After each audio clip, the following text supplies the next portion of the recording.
以色列有80%的民众举国上下都非要复仇不可，而最主要的领导者是他的总理纳坦雅胡。纳坦雅胡呢，许多人对他并不认得，他从1996年上台以来就是一个激进分子。可是更少人知道，他从年轻的时候，从他的家传就是如此。但家传或许父亲如此，可是呢，父亲也代表一定的意义。他父亲就是犹太复国主义里头激进派的领导者的副手。而我现在为大家找到的是28岁的一个叫做 Ben 的人。这个 Ben 呢，就是我们今天讲的纳坦雅胡。人老了真的很可怕，年轻的时候他非常非常帅，那时候他在美国生活，他的名字叫做 Ben。你来听听看他怎么样讲巴勒斯坦人。而在巴勒斯坦人里头，在全世界最著名的学者，他已经往生了，他叫 Edward Said， 他就是当时以色列一建国之后马上失去家园的巴勒斯坦难民之一，他们逃到了埃及。他的爸爸为了怕他们被杀，于是给他取了一个跟美国人都一样的名字叫 Edward， 还给他穿了一个袜子，这个袜子呢是美国的国旗的颜色。后来他在哥伦比亚担任教授。发生了美国9·11事件的时候，有一段时间很多人常常访问他，他本身就是巴勒斯坦难民，他爸爸也是，他自己也是，而他特别了解巴勒斯坦人的命运，以及他对整个巴勒斯坦以及所有以色列思考当时他的预言。他人走了，所有他的预言都成真。 Israel will not agree to a cessation of hostilities with Hamas after the horrific attacks of October 7th. Calls for a ceasefire are calls for Israel to surrender to Hamas, to surrender to terrorism.To surrender to barbarism. That will not happen. 一次次的攻击，一次次的轰炸，即使美国总统拜登叫纳坦雅胡暂停，也丝毫撼动不了半分。即使以色列自己都公开承认，一名参与10月7日攻击的哈马斯指挥官已在加萨空袭中丧命，也依然不肯罢手。纳坦雅胡究竟在想什么？他本人的说法是要将哈马斯斩草除根。事实是，纳坦雅胡打从心里就不接受任何巴勒斯坦人在以色列土地上存在。时间倒回1978年，一名28岁叫做班尼塔的年轻人出现在波士顿当地一个电视辩论节目，就美国是否应该支持巴勒斯坦建国侃侃而谈。这个班尼塔就是纳坦雅胡，这是他在美国生活时用的名字。当被问及巴勒斯坦民族自决是否是中东冲突的核心问题时，他是这么回答的。 No, I don't believe it is. The real core of the conflict is the unfortunate Arab refusal to accept the state of Israel. And I think, as was mentioned earlier, for 20 years the Arabs had both the West Bank and the Gaza Strip.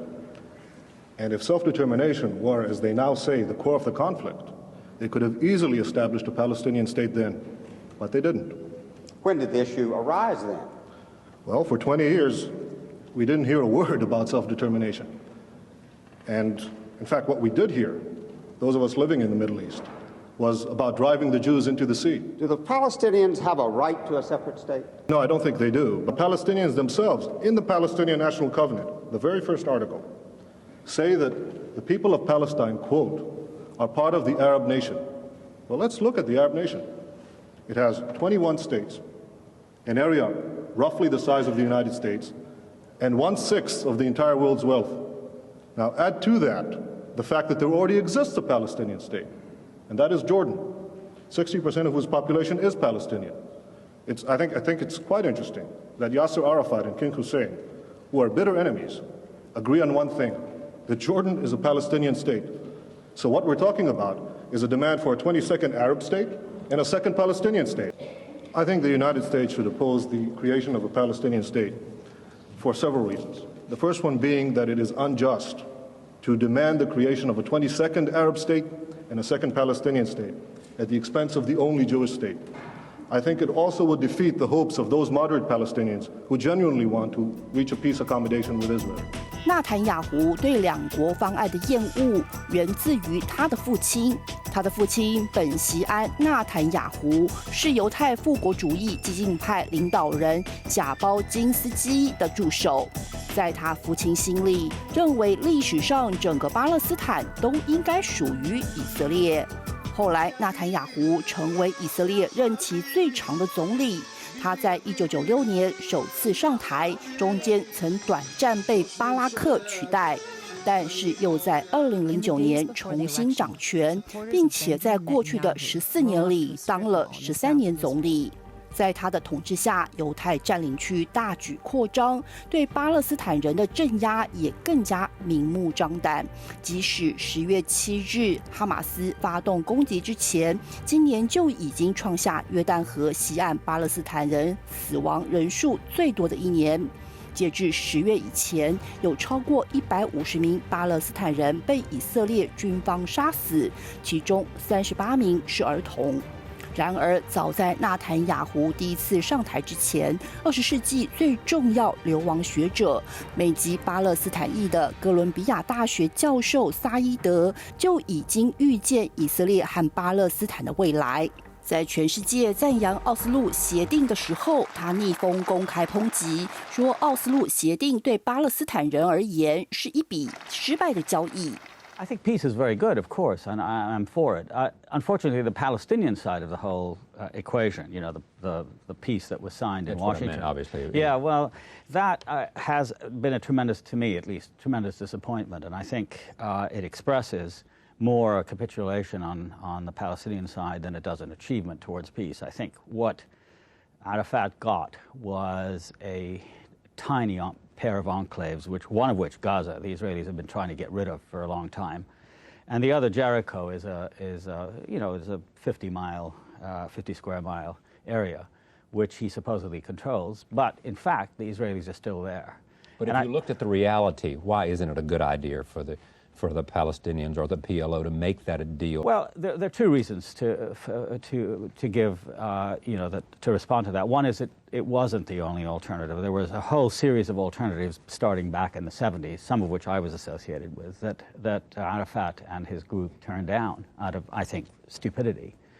And the second thing is that the agreement made in Oslo last summer was really done with Arafat himself with his back to the wall.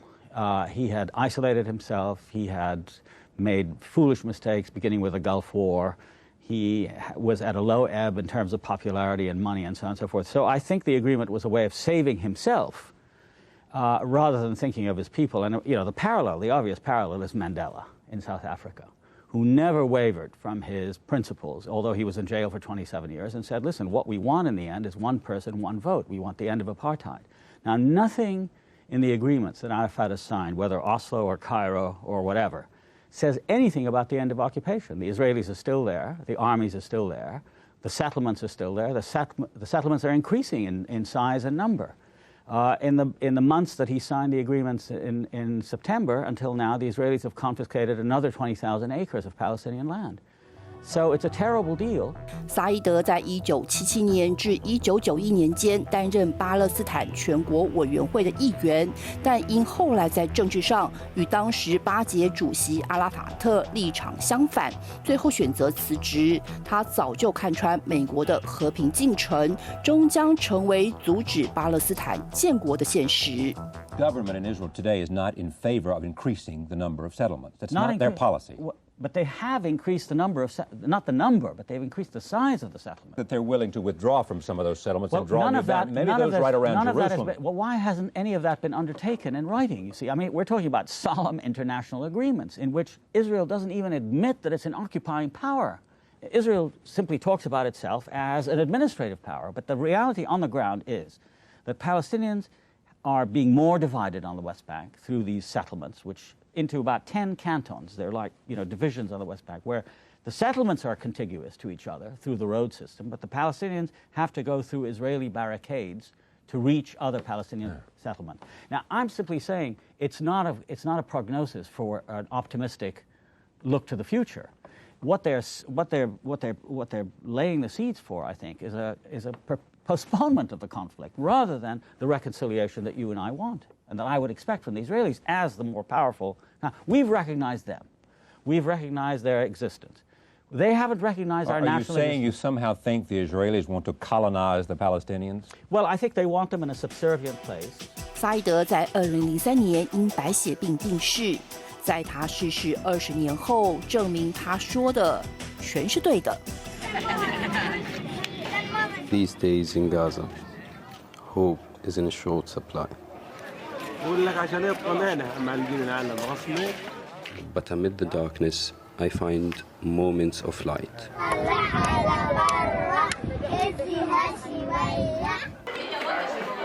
Yet amid so much death, I also find life. Twins Ammar and Rama. Lina made it to a hospital. Her twins were born as bombs landed all around them. انبسطت عليهم حلوين أعطوني أمل. For a moment, it makes me smile too. Like everywhere, in Gaza, we tell our children stories. One day, we hope they will be happier ones.